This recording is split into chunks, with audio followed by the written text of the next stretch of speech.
I think we live on a beautiful planet, but as we know, there's a lot of bad stuff happening to the environment here on planet Earth. Let's not dwell on the bad stuff. I think we all know by now that it's not good and it's happening. I do want to do as much as I can, though, to live in harmony with the environment, with nature, and make sure that our beautiful garden planet isn't all messed up in the future. But I also want to do that whilst enjoying my life and not screwing myself over financially. One way that seems to make a lot of sense to me, if you're a homeowner especially, is putting solar panels on your roof.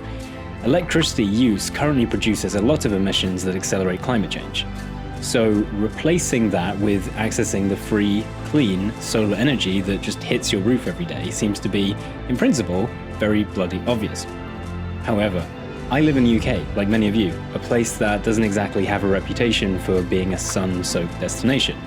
So in this video, I'm going to explore if solar makes sense in the UK as an investment. Not just whether it's a nice idea that makes you in a hippie feel all nice and warm and fuzzy inside, but will it make you money too? Energy prices have been consistently rising in the UK, and solar panel prices have been falling.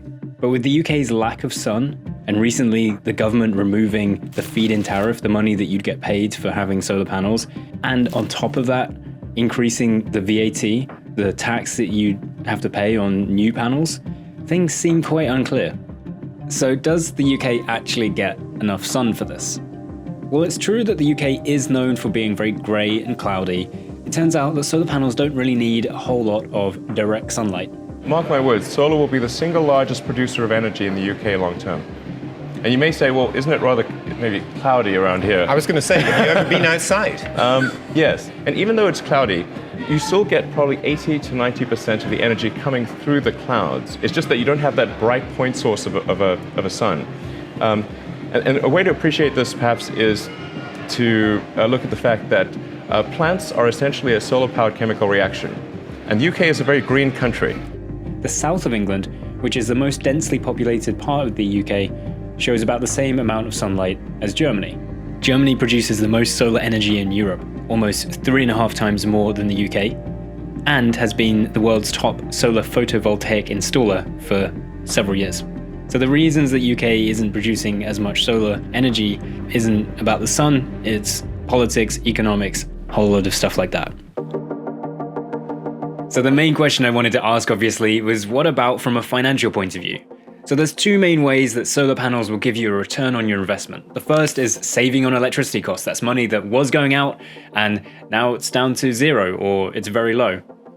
The second is selling that electricity back to the grid. Electricity that you're not using, you'll get paid for because of what's called the Smart Export Guarantee. So 85% of people who've bought solar over the past few years have paid upfront using savings. So that's the first thing I'm going to compare this to. Will you make more money with solar or just letting that money sit in investments or in a savings account? What I quickly found with researching this is there's a ton of variables with working this stuff out. I don't really want to get into the full details and the full weeds in this video, but I will add links to all those full details in the description. If you keep your money in a savings account, it'll earn a bit of interest. If you put it into stocks and shares, you do have a chance of earning a bit more. You also risk losing some as well. But for this, I'm going to compare buying solar to a relatively low-risk stock market investment with, let's say, 3.5% return. For the solar panel system, I plugged in some reasonable numbers into pvcalc, which is built specifically for this. Again, I'll link that in the description. I based the numbers on a solar panel and battery storage system, which is currently being installed here in the UK for just under £8,000. Again, I'll link to the details for that. But for the nerds watching this, it's a 5 kilowatt system with 4.8 kilowatts of storage. With this system, over 25 years, you would have profited just over £5,000 more than if you'd invested in those shares. The system would have paid for itself in just over 10 years, and everything else after that is profit. Right now, there's no income tax to pay on any of this, but obviously that could change later on. But what if you don't have the cash, or you just don't want it tied up?